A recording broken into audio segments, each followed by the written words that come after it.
can't wait to yes!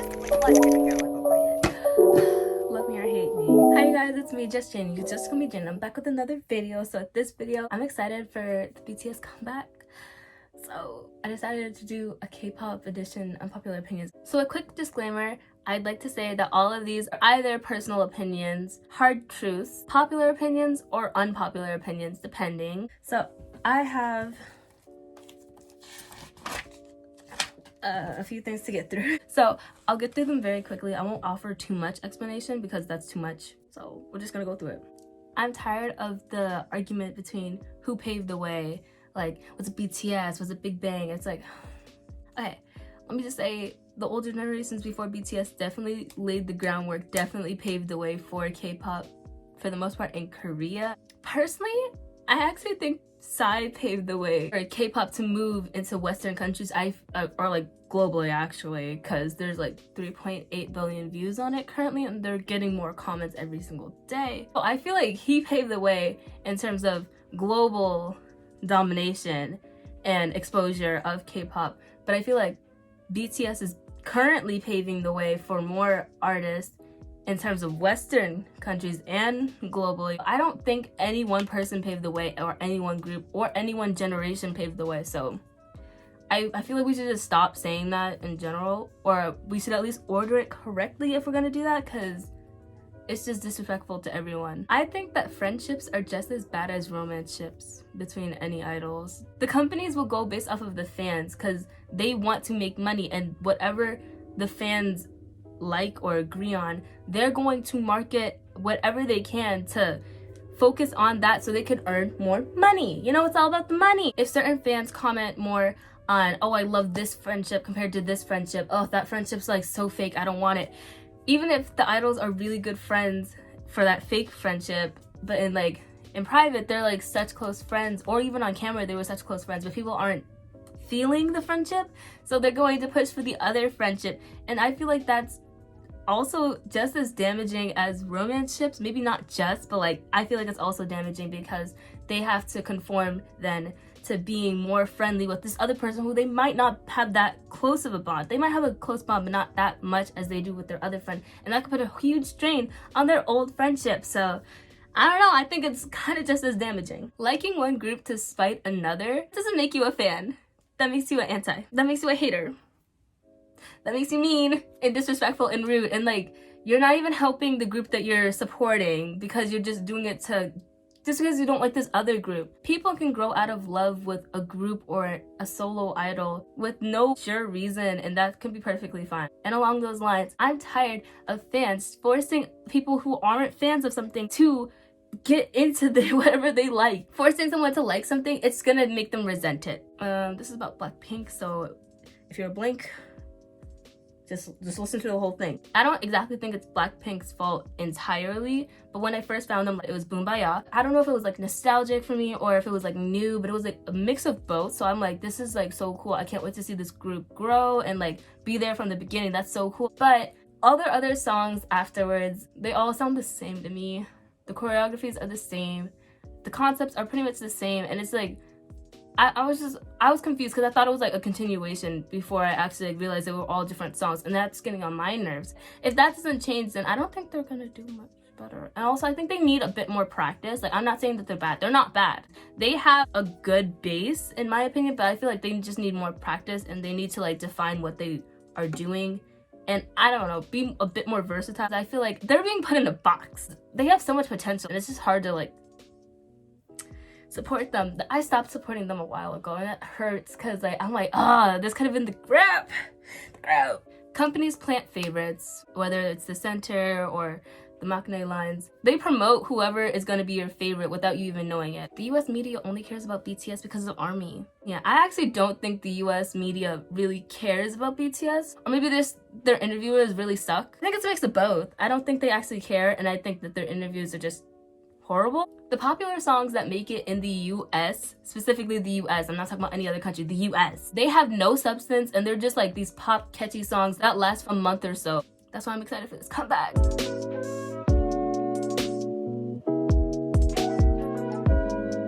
People only hate some idol groups or solo idols because of their fans. because some fans are crazy, but not all fans are crazy. So, you know, people only look to the crazy ones because they're louder, and they decide that they hate the group and they dislike everything they do. This is like a very personal opinion.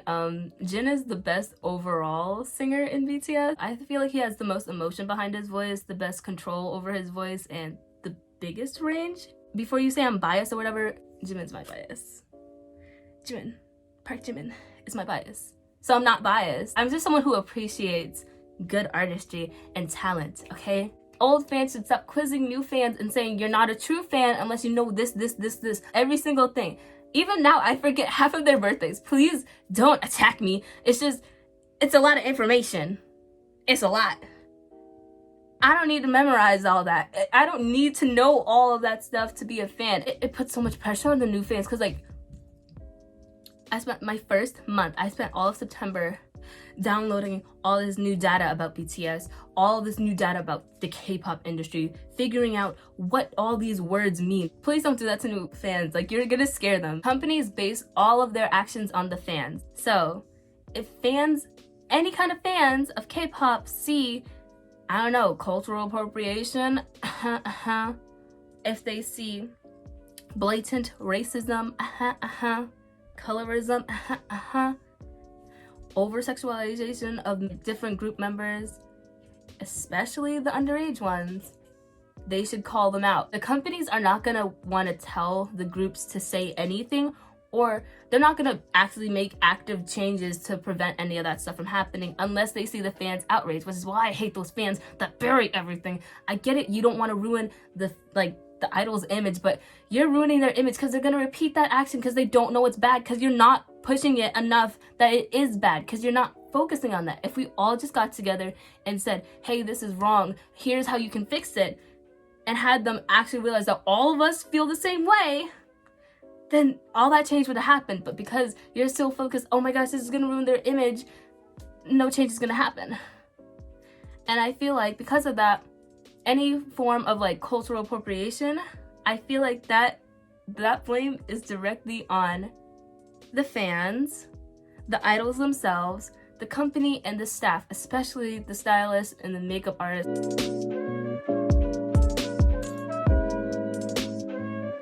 I hate watching K-pop reaction videos. Some of them feel fake. Others, of course, are real, you know, genuine people who are like, oh my gosh, I love them. But like others of them, they're like, oh my gosh, wow, oh my gosh, they're moving their hands. It's low-key embarrassing. I can't even watch it. But one thing you can't do when defending your idols is you can't downplay another group or another idol's success. It's just disrespectful, and it's taken away from both of the groups, okay? And I'm pretty sure no idol wants to see their fans get into fan wars and then debate who's better. Big Hit is rushing TXT. It's pretty obvious that they're just trying to copy what BTS is, and they're trying to push that success immediately. I feel like they should get a break and more time to like get used to everything, because I feel like they were kind of pushed into that position. That's just it.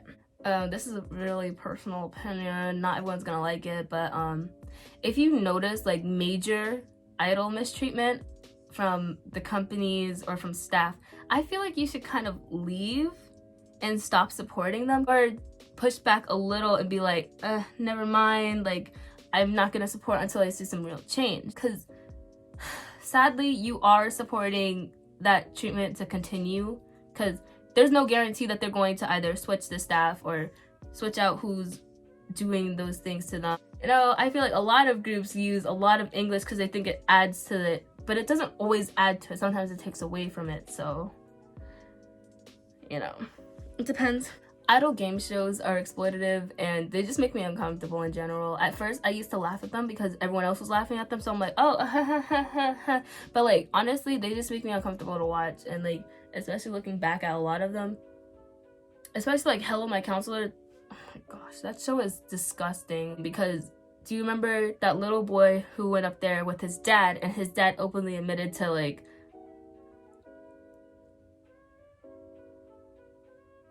and then everyone just laughed, and then he put his hand on his shoulder, and then the kid flinched away and like looked like he was about to cry. That hurt. Why is that show still on? Why are they still inviting people? Like, what is that? What is that? And how many times like the punishment for different idol shows are like so extreme, and like making them do things that they obviously don't want to do, and that you could see their discomfort. It's not just something like, oh, I don't want to do it, oh, I have to do it, ah, reaction, you know? It's not like that. It's like they're seriously like, please don't make me do this. But you know, everyone's laughing along, so they do it even though they clearly don't want to do it. That hurts me, because it's like, no one should feel obligated to do something that they don't want to. And I feel like those shows make them do stuff that they don't want to because people keep watching them. Because, you know, in Korea, I feel like it's so personal for the fans, and like the groups are always doing stuff for the fans. But I feel like that's still not an excuse for like having that stuff happen. And I feel like maybe they should pull back from doing some of that stuff, even though that's earning a lot of money, you know, doing all of those shows and all. But I don't like the way that they're set up. I don't like what they're doing, and I don't think they were good for the idol or for the audience watching.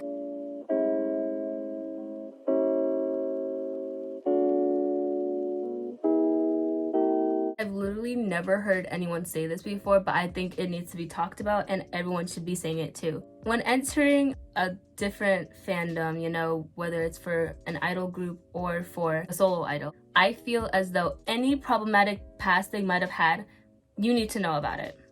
You need to know. Like, I'm tired of people burying, and not just have it be like, oh, you know about it and you keep moving on. No, I want you to see deep, in-depth videos about it, because with BTS, I looked back at everything and I cried a lot, not gonna lie, I cried. It hurt. And seeing all the times Blackpink appropriated South Asian culture, Desi culture, it's just disgusting, you know? And every time there's an apology per se, it just repeats sometimes. Now I'm seeing more change and growth, which is making me very happy. But at the same time, it's like, I shouldn't be happy about that. That should be the bare minimum. And I'm not gonna accept excuses like, you know, they didn't know. Because yeah, you might not have known, but you're a public figure at this point. I feel like everyone should know about that stuff before going into the public space, or else like those consequences are kind of your own. And I feel like idols should not be defended in that way. However, you know, like I said, I feel like fans, new or old, should look back at that stuff and admit and see what they've done, you know? Because I feel as though a lot of fans say, oh no, that will ruin it and you won't want to support them anymore. Okay, that's their choice if they don't want to support them anymore. If you don't feel like it's enough growth or enough change or like a sincere enough apology or whatever, like however they do their apologies, you know, if it's not acceptable to you, that's perfectly fine and you could leave the fandom. I'm tired of fans saying, oh no, it will ruin it for you so you can't see it, you know, you should love this group. Stop burying what's happening. Let other fans discover it for themselves, or let them like watch it and have other people watch it, because I'm tired of those videos having such low views compared to like either the music videos or like little like fun cute little things about them. It should be their own decision. That's just it. Oh, this is my favorite unpopular opinion. If you made it this far, oh my gosh, thank you. K-pop could do so much better worldwide. I'm talking global domination. If all the fandoms just united and stopped arguing and having fan war, if we all just united, I feel like K-pop would dominate the entire globe, like, and like nothing could stop it, honestly. And if it's raking in all that money, maybe there's room for every other thing to slow down so they can take better steps to taking care of people. Those are my unpopular opinions. Hope you guys liked it. If you didn't like it, you know, tell me if you disagree with anything. Hope you enjoyed. See you guys next time. Bye.